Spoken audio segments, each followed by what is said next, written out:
Bonjour à toutes et à vous tous. Dans cette vidéo, je viens aborder un thème que j'expérimente pas mal avec mes patients qui concerne les modalités d'incarnation. Il y a parfois des formatages qui se font et qui empêchent des êtres en réalité d'évoluer, qui même les bloquent au cours du premier soin de l'âme, où du coup le mental va s'imposer parce que on va aborder des notions sous un angle qui n'est pas forcément celui qui est exposé dans le monde actuel, dirons-nous.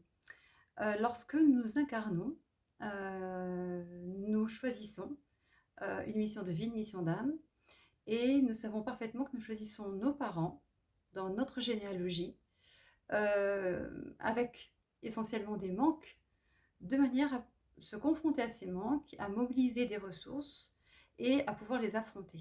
Donc ça fait partie des modalités d'incarnation. Nous choisissons également souvent des êtres que nous connaissons déjà dans notre fratrie, un frère ou une sœur qui est avant nous, ou des grands-parents, une grand-mère qui a été notre mère auparavant et qui va éventuellement combler tout ce que notre mère n'a pas pu nous donner, ou dans les oncles ou dans les tantes, ou une cousine qui est comme une sœur, ou une tante qui est comme une deuxième maman, ou une grand-mère qui est comme une deuxième maman, ainsi de suite. Une fois qu'on travaille ce contrat d'âme, et cette mission de vie, qui est valable, mission de vie qui est valable, qui est différente à chaque vie, on va également demander l'aide d'êtres de notre famille ou pas, de notre famille d'âme ou pas, sachant que ces êtres seront des accompagnants qu'on va retrouver, qu'on va reconnaître à juste titre au cours de notre incarnation. Et ça correspondra aussi bien dans le monde amical ou le monde sentimental à des êtres que l'on ressent comme étant des personnes qu'on a déjà connues, que l'on connaît déjà.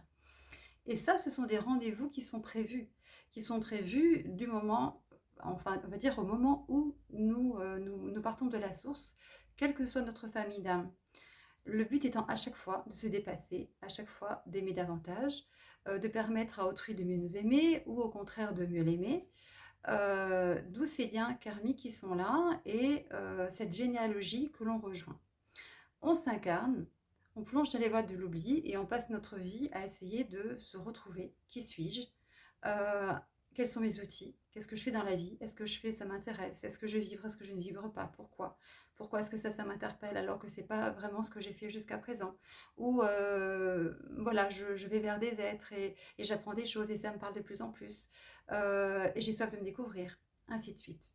Chacun avance à son rythme, sachant qu'on ne perd jamais de temps, c'est-à-dire que quels que soient les domaines, on va dire, explorés par la personne qui vient me voir en soins, tout a du sens. C'est un peu comme des cailloux qu'on met dans un sac à dos. Et au fur et à mesure qu'on avance, on remplit ce sac. Et au final, parfois, eh bien, on commence par une activité qui donne une forme de légitimité à pouvoir avancer vers autre chose avec des outils plus personnels qu'on ne se serait pas permis d'utiliser à un certain moment. Sachant que à chaque fois qu'une formation vous interpelle, c'est qu'en réalité, vous avez déjà l'outil. Et que pour calmer votre mental, vous venez réaffûter cet outil. Et que c'est pour ça que cette formation vous interpelle. Il faut savoir que nous avons été initiés à de nombreuses reprises, tous autant que nous sommes, au cours de différentes vies passées. Et donc forcément, ces formations ne viennent pas par hasard. Quand il y a évidemment une reconnaissance et un discernement. Ce n'est pas tiens, je vais faire ci, je vais faire ça, parce qu'on va parler d'eux. Non, c'est vraiment un appel de l'âme. Donc, qu'est-ce que nous choisissons en réalité? Nous choisissons, donc nos parents, j'en ai parlé, tous ceux qui se trouvent autour. Et puis, nous choisissons notre sexe, notre prénom, notre date de naissance et notre date de notre décès. Donc, il y a un fameux destin et destinée. Une ancienne patiente qui fait de l'astrologie taoïste fait bien la différence et elle a ô combien raison, parce qu'il y a un destin, mais il y a une destinée aussi, et là ça correspond finalement à des jalons, des pieux que l'on peut bouger. Tout va dépendre tout simplement de notre positionnement, de notre éveil et de notre envie d'évoluer. Et nous allons pouvoir nous orienter d'un côté, de l'autre, ou d'un côté, ou de l'autre, d'un côté, ou de l'autre, avec des outils évidemment que l'on va découvrir en avançant, avec un dessin qui est déjà tracé, Là, je rejoins l'astrologie, c'est vraiment, quand on voit on entend les astrologues, et j'ai découvert depuis peu l'astrologie taoïste et je la trouve magnifique, mais comme toute astrologie, eh bien, on a, on va dire, un flash qui correspond au moment où nous naissons, avec évidemment notre potentiel qui est là et ô combien c'est intéressant d'entendre cela parce que c'est très, très, en relation avec, tout simplement l'être que nous sommes intrinsèquement, notre essence même, notre famille d'âme, et ça, c'est vraiment quelque chose d'excellent, je trouve, que ces apports d'astrologie. Quand elles sont poussées à l'extrême comme ça, à savoir vraiment une science ancienne, connue, reconnue. Euh, Nous avançons donc, et parfois, au cours du premier soin, il va y avoir un écueil. C'est-à-dire que souvent, je dis, pour vos parents, moi, ce qui m'intéresse, c'est seulement de connaître les relations, enfin, de connaître les adjectifs négatifs qui pourraient les caractériser. Nous avons tous souffert. Il est très rare d'avoir des parents, je dis souvent, sauf si on s'incarne auprès de saints, il est très difficile il est très rare de ne pas souffrir parce qu'en réalité, c'est à travers les épreuves et les souffrances que nous allons pouvoir mobiliser des ressources pour soi, puis pour les autres, et de proposer ensuite tout simplement notre présence au monde à travers eh bien, une thérapie particulière que nous aurons développée parce que nous aurons cherché et cherché et cherché en vain ce qui nous fait du bien et nous le proposerons aux autres. C'est pour ça qu'il y a beaucoup d'aides qui ont exactement les mêmes outils, mais qui vont les présenter au monde de façon complètement différente. Beaucoup de personnes que je vois en soins, même si je leur dis de le préparer en expliquant qu'en réalité, il y a plein d'enfants qu'ils ont été, qui sont restés figés dans des scènes, ou d'adolescents, et qu'il est très important de travailler sur ces scènes-là, qui sont en réalité nos fondations. Et nous sommes tous, autant que nous sommes, habilités à être des parents, autant papa que maman, pour tous les enfants que nous avons été ou adolescents que nous avons été, qui sont restés figés dans ces scènes. Alors, il y a ceux qui vont dire, oui mais c'est bon, aujourd'hui avec mes parents, je m'entends très bien. Et dans ce cas-là, je leur dis, mais si c'est comme si vous alliez voir un médecin, que vous disiez, bah, écoutez, tout va bien. Donc il y a une différence entre prendre le recul aujourd'hui de ce qui s'est passé, l'avoir digéré, parce que toutes les personnes qui font le soin de l'âme ont travaillé sur leur généalogie la plupart du temps, à travers des constellations, à travers des hypnoses régressives. On fait déjà un travail parce que c'est de la chirurgie très fine que les soins de l'âme. Mais ce n'est pas tout, c'est que il y a ceux qui vont jeter un voile de déni, qui vont dire non mais moi c'est bon, je ne me souviens pas avant telle date de ce qui s'est passé. Ah bah, si vous en souvenez pas, justement, posez-vous la question de savoir pourquoi. Parce qu'un enfant qui se développe convenablement, qui est pris dans les bras de son père, de sa mère, qui est entouré d'affection, va avoir des souvenirs. La mémoire reste quand le bien-être est là. Par contre, lorsqu'on vit des situations très dures, on peut carrément eh bien, se positionner, se dissocier et ne plus être vraiment dans notre corps lorsque certaines choses se passent et occulter. La plupart du temps, le travail ayant été amorcé à travers différentes techniques lorsque les personnes viennent me voir, je ne leur apprends pas des choses extravagantes. Par contre, j'apporte un élément supplémentaire qui va permettre tout simplement un balancier qui est là, de complètement basculer et de dire ok d'accord j'accepte et là je vais vraiment travailler sur ce point parce que je l'ai déjà entendu dire, ça me parle, ou je l'ai entendu de la part d'une tante, je ne suis pas censée être au courant mais là ça me parle, ça fait la deuxième ou la troisième fois qu'on me le dit, ou alors j'ai travaillé dessus mais je n'ai pas trop exploré à fond, ou alors c'est tellement dur que je ne sais pas si je vais réussir à revivre cette scène, puisque au cours des soins de l'âme, je demande, enfin nous revivons des scènes qui nous ont traumatisés ou blessés, accompagnés évidemment par les aides de lumière qui sont vos guides, qui sont les miens, et l'âme de la personne en soins et mon âme communion. J'accompagne comme une sage-femme, avec douceur, en accompagnant autant que je peux et en essayant vraiment d'aider cet accouchement, ces contractions qui sont tout simplement le mental qui lâche et l'âme qui va parler au corps et qui va réagir, et par ces zones d'exutoire, nous allons lâcher des émotions, des mémoires cellulaires. Il y a donc des personnes qui vont dire eh ben moi j'ai pas de souvenir à partir de tel âge, ça va être dur de faire les soins de l'âme. Et là justement on fait les soins et on va travailler sur des moments où les personnes ont été traumatisées. Parfois elles-mêmes en sont conscientes. mais on va quand même aller travailler en profondeur. Et puis, il y a les parents. Et les parents, pour certains, la plupart, soit, je leur dis, hein, il faut trouver des adjectifs négatifs, et ils me disent c'est compliqué avec eux aujourd'hui, tout va très bien.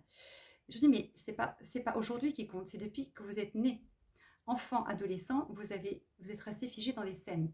Et nous sommes la seule personne pouvant être le parent de l'enfant que nous avons été, du petit garçon, de la petite fille, de l'adolescente ou de l'adolescente, du jeune adulte, quel qu'il soit. Et en tant que père et que mère que nous pouvons être, alors nous pouvons prendre cet être contre nous dans une scène, l'aider à lâcher les émotions que la petite fille ou que le petit garçon contient encore en lui, même s'il est adulte, et l'apaiser. Et sentir qu'en réalité, tous ces êtres, c'est un peu comme les poupées russes, hein, tous les êtres que nous avons été et qui parfois se secouent à l'intérieur de la grande poupée russe qui dit mais tout va très très bien. Bah non, la petite, elle dit qu'elle va pas bien du tout. Voilà. Eh bien, on va aligner toutes les poupées russes, on va ouvrir ces poupées russes et on va nettoyer tout ce qui correspond à nos fondations, à nos blessures conscientes, inconscientes.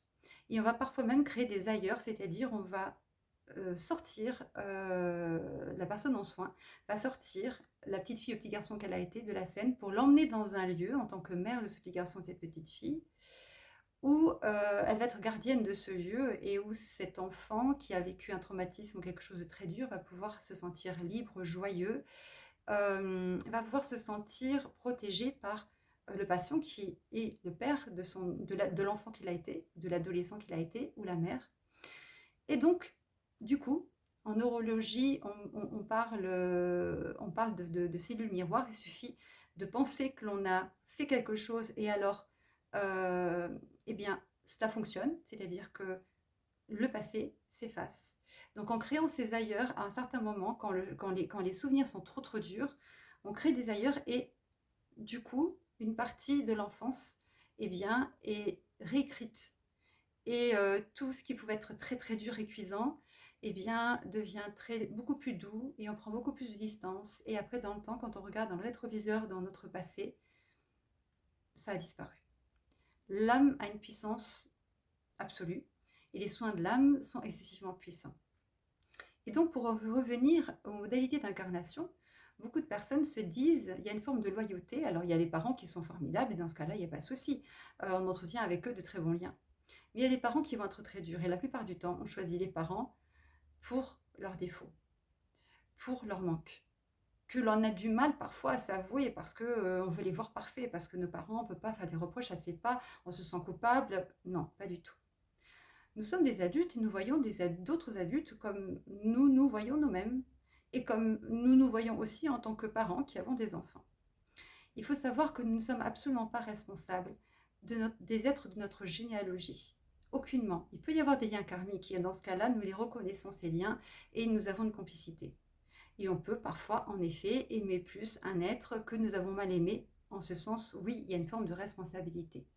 Mais quand j'entends des personnes qui sont bloquées en me disant « Oui, mais mon père et ma mère, ils ont été très durs, mais je dois les aimer, sinon je ne suis pas une bonne fille ou un bon fils », nous ne sommes pas responsables de qui que ce soit.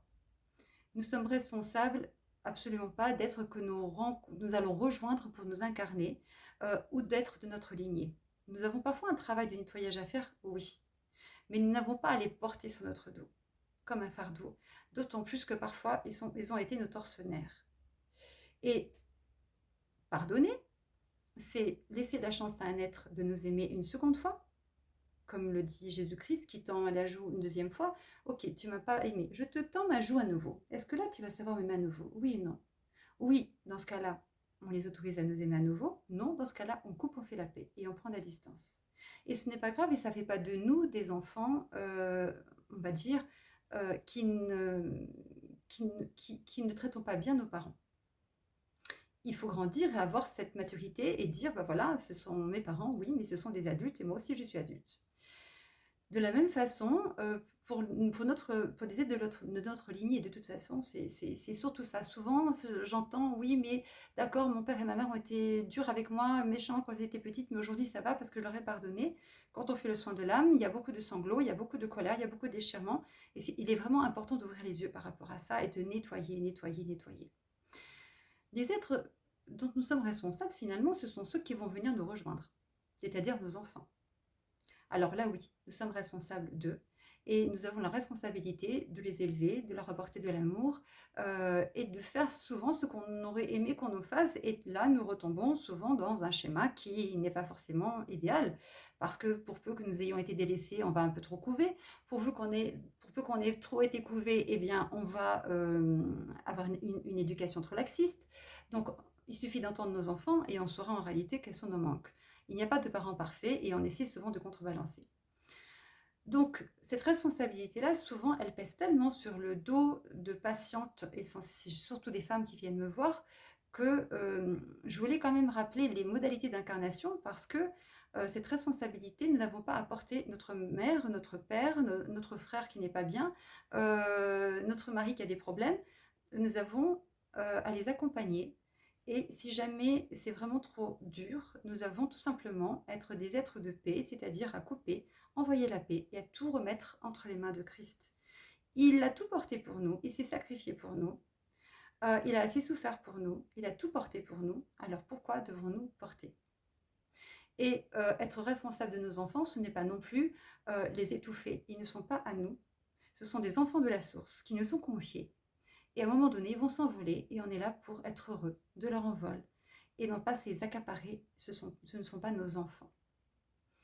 Il faut savoir que dans les modalités d'incarnation, il y a des enfants qui décident de s'incarner très peu parce qu'ils savent très bien que leur mère va faire une fausse couche ou qu'ils vont décéder jeunes, mais aussi qu'il va y avoir une IVG. Ce n'est pas pour banaliser l'IVG, mais tout être qui vit une IVG, cela fait partie de ses modalités d'incarnation ou une fausse couche. Ça veut dire qu'il va tout simplement, il a décidé de s'incarner, il sait qu'il a une chance sur 1 million de s'incarner, mais il vient par amour pour la mère et parfois ils quittent la mère pour aller visiter la fratrie. Et c'est comme ça que des êtres, en demandant à leurs parents, il y a eu un papa, enfin il y a eu avant que je naisse, avec papa et toi, vous avez eu d'autres enfants, ou, bah, j'ai fait une fausse couche, j'ai fait... Et ça c'est important parce qu'il y a beaucoup d'enfants qui ressentent l'envie d'avoir, j'ai toujours voulu avoir un grand frère ou une grande sœur. Et pour cause, cette âme est restée près de ta mère, parce que ces âmes-là qui vont partir très tôt, sous forme d'IVG, d'accouchement, on va dire de fausse couche prématurée, sont des âmes qui s'incarnent tôt. On s'incarne entre la 3e semaine et le 9e mois de grossesse. Donc s'incarnant très tôt, il y a même des femmes qui vont se dire « Ah bah tiens, j'ai pas eu des règles, après j'ai des règles hémorragiques, et oui, il y a une fausse couche, et oui, la mère est restée. » Pour la mère et ensuite pour la fratrie. Et que ce soit des mères qui parlent de ces fausses couches ou des frères et sœurs adultes qui me disent « Moi, j'ai toujours cherché un grand frère, une grande sœur, ou j'ai acheté tout en double. » Ou, eh bien, il y a fort à parier que cette âme soit restée près de la mère et migrée vers eux et ils le ressentent. Parfois même, ils s'inventent on va dire qu'ils ne s'inventent pas, mais ils ressentent un ami imaginaire et jouent avec eux parce que leur mère a fait une fausse couche ou un avortement ou qu'un enfant est décédé jeune et que l'âme est restée près de la mère. Parce que très souvent, la mère ne veut pas lâcher l'enfant et l'enfant ne veut pas lâcher la mère. Et ça, en réalité, on ne peut pas leur en vouloir puisqu'ils choisissent la mère. Et la mère, parfois, dit « Oui, bon, j'ai fait une fausse couche, oui, bon, j'ai avorté, mais c'est bon, c'est fait. Vous avez fait remonter l'âme ? Non, non, mais... Et là, la personne éclate en sanglots et on aide l'âme à remonter. Donc, ne nous inventons pas des carcans. Ô combien les fausses couches, les IVG, les deuils, pour être des moments de grâce où on laisse des êtres remonter. Parfois, on retient aussi nos parents. Mais en tout cas, ce sont des moments de grâce. Les êtres viennent nous visiter, mais ne nous appartiennent pas. Nous sommes responsables de ceux qui nous choisissent, pas de ceux que nous avons choisis. Parce que ce sont tout simplement des êtres qui nous savent à nous incarner et qui, lorsque ce sont de très bons parents, vont faire que nous allons entretenir de très bonnes relations avec eux. Mais lorsque nous avons choisi parce qu'ils sont toxiques, nous n'allons pas forcément nous obliger à entretenir des relations avec eux jusqu'à en souffrir jusqu'à plus de 45-50 ans en étant perpétuellement le petit garçon ou la petite fille à côté de la toute-puissance du père ou de la mère. C'est en ce sens que parfois des êtres me disent « Ah mais aujourd'hui ça va très bien ». Oui, la soumission est telle que, où le travail a été un peu fait, mais il y a encore beaucoup de coupe du côté de la mère ou du père, une coupe qui est mise. Il est de notre responsabilité de couper avec cela. Nous ne sommes pas incarnés pour nous ligoter, nous sommes là pour être dans la gratitude. Mais la gratitude peut s'exprimer de différentes façons. Alors, il y a des familles formidables qui sont très, très unies. Il y a des familles qui vont se disloquer. Nous sommes responsables du lien aussi que nous entretenons. Artisan de paix, c'est vraiment être artisan de paix, c'est toujours essayer de rebattre les cartes, d'appuyer sur un bouton reset, d'effacer l'ardoise et de continuer à s'aimer et mieux qu'avant. Mais parfois, il y a des familles où, au niveau des frères et sœurs, ou au niveau des parents, où ce n'est pas possible. Donc ça, je tenais à dire parce que beaucoup de personnes, lorsque je leur demande des adjectifs négatifs qualifiant leurs parents et que ces adjectifs-là, certains me disent ah ouais, il n'y a aucun problème, j'en ai plein, et d'autres me disent mais je ne sais pas comment je vais faire parce que aujourd'hui le lien est pacifié. Mais avant d'avoir 30, 40 ans, 50 ans, vous ne pensez pas à la petite fille ou petit garçon qui reste figé dans ces scènes? Qui va lui apporter secours? Vous allez voir un psychothérapeute, ce n'est pas avec on va dire, le mental que l'on peut soigner l'âme, c'est avec l'âme. Donc il peut nous accompagner à traverser des caps. Mais de là à rassurer, à accueillir cet enfant que nous avons été, cet adolescent que nous avons été, et à le rassurer et à le voir rentrer en nous, et voir qu'il va nous donner à son tour de la force dans notre vie de femme et d'homme, là, c'est autre chose et c'est ce qui se joue. Donc voilà ce que je voulais dire au sujet donc, des modalités d'incarnation, de manière à ce que vous puissiez peut-être un peu mieux comprendre quel est notre libre arbitre. Il est là, nous avons une destinée, nous avons le libre arbitre d'aimer ou pas, de faire du bien ou pas.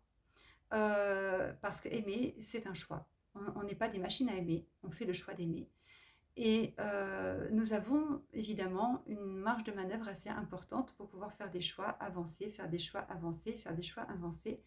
Mais nous décidons du jour et de la date de notre mort, comme de celle de notre arrivée sur Terre ou dans d'autres mondes d'incarnation, de naissance, notre prénom et notre sexe. Donc tout est préparé à la source. Et quand on se dit c'est pas normal, il est mort très jeune, oui, mais c'était un choix de l'âme. Alors il aurait pu travailler autrement, s'éveiller, mais ça n'empêche que c'est un choix de l'âme. C'est toujours pareil, le destin est là, la destinée, ce sont des éléments fluctuants que nous pouvons, on va dire, sur lesquels nous pouvons jouer et qui vont nous permettre d'évoluer, d'évoluer, d'évoluer ou de stagner et d'attendre tout simplement notre dernier jour sans se poser aucune question. C'est très intéressant tout cela et en réalité, cela permet de mieux comprendre, ça permet de se libérer de culpabilité, de tout ce que l'on nous... de ce formatage qui fait mais t'es pas une bonne fille, tu appelles pas tout le temps ta mère, elle te réclame. Parfois, de temps en temps, on rentre dans le triangle victime-bourreau. On n'est pas là pour caresser dans le sens du poil les êtres que nous aimons. Il y a une forme d'exigence de l'âme à avoir. Moi, je dis souvent qu'il y a des âmes exigeantes et des âmes paresseuses. L'exigence, c'est vraiment de discerner, de voir clair et de se dire, voilà, cet être, il m'a fait beaucoup de bien. Je l'aime, à mon tour, je lui donne tout ce que je peux. Tel être, je lui ai donné la possibilité de m'aimer plein de fois. En réalité, il joue avec moi. Ce n'est pas le cas. C'est pervers. Donc, il ne peut pas m'aimer. Je coupe. Mais je mets la paix. Toujours, on met la paix. On met toujours la paix. Et du coup, de mieux comprendre qui sont les êtres, ce qui ce qui se joue vraiment entre nos parents, nos grands-parents et nous, entre nos enfants et nous permet tout simplement d'avancer dans la vie avec un formatage qui se défait et de mieux appréhender le monde et les êtres qui sont autour de nous. Et ça, ce sont vraiment les prémices des soins de l'âme. Et très souvent, ce premier soin qui doit durer 2 heures et demie au téléphone dure parfois 4 heures parce que le mental est là et j'ai beau dire, vous le préparez vous posez les questions, vous trouvez les adjectifs négatifs caractérisant vos parents. On est bien d'accord? Oui, oui. Relation au père, positive. Non, c'est pas possible. À la mère, positive. Bah non. Ah mais aujourd'hui ça va mieux. Non, aujourd'hui ça va pas mieux. Aujourd'hui ça va mieux parce que vous avez grandi, parce que vous avez évolué, parce que vous avez... Mais quand on fait un soin de l'âme après et qu'on téléphone au cours du premier soin, des personnes se mettent à pleurer, elles me disent bah, je croyais que c'était fini, c'est pas fini. Donc il faut vraiment faire attention parce que souvent on a tendance à mettre sous le tapis ce qui nous arrange et alors qu'en réalité on s'empêche de nous pardonner, de se pardonner, de couper. Et il y a des choses qui sont excessivement importantes à couper. Couper, c'est encore une fois, c'est établir la paix. Je vous remercie pour votre écoute et vous dis à très vite.